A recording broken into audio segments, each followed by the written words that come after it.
I'm working with inks that are completely permanent, so there's no going back. Like if you make a mistake, you have to start the piece over, which I do all the time. To me, it's so important, the idea of restraint and what you're actually deciding to put in a piece. And the ink reinforces that because there are no mistakes allowed. So every mark that goes down is there and is recorded.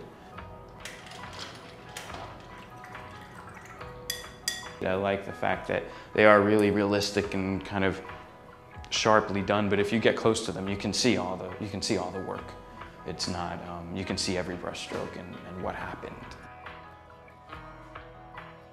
This piece was kind of intended first as a man-made sculpture, whether it would be a memorial or not sure exactly what, of an explosion.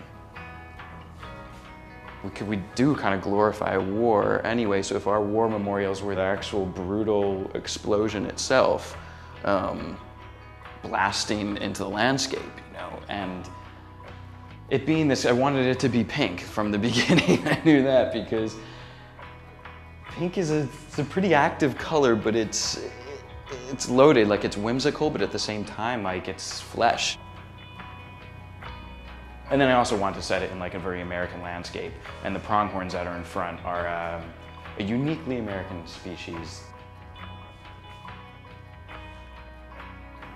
Every part that's in the piece is there for a reason. I'm not going to bother putting in the sky and the clouds and everything that I don't think I need.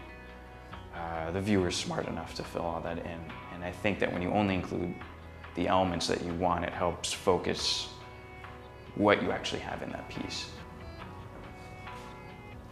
In almost all my pieces too, when I do a lot of eye contact.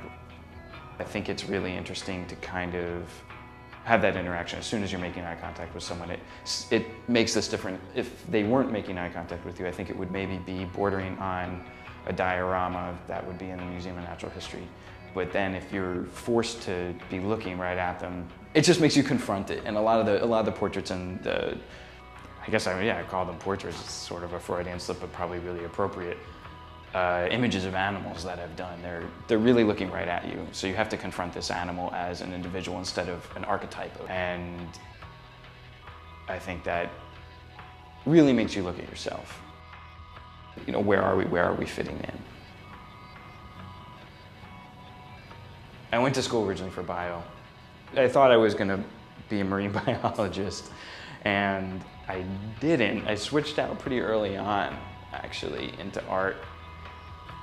And to me, it's funny because people are like, oh, it's such a huge shift, but it doesn't seem at all a weird shift to me. I'm still interested in the exact same things I was interested in when I was interested in biology, and I'm still interested in biology.